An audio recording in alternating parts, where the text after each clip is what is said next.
এভাবে করে খাবেন, দেখবেন খুব সুন্দর লাগবে। চিংড়ি মাছ দিয়ে আলু, বেগুন, শিম, মূলো, তারপরে বেগুন আছে, মূলো আছে, শিম আছে, আপনার আলু আছে, পই মুটুরি আছে, চিংড়ি মাছ আছে, দারুণ লাগবে, দারুণ।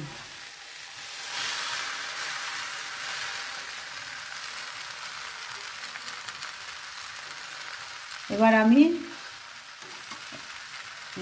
জল দিয়ে দেবো, অল্প করে জল দিয়ে দেবো, অল্প করে এবাটির জল দিয়ে দিচ্ছি।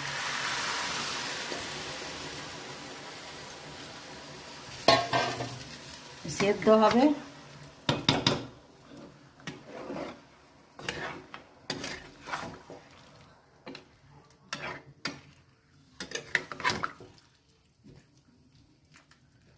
পনেরো মিনিট লাগবে সেদ্ধ হতে।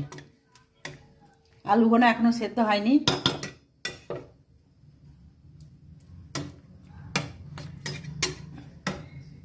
15 মিনিট লাগবে। এবার আমি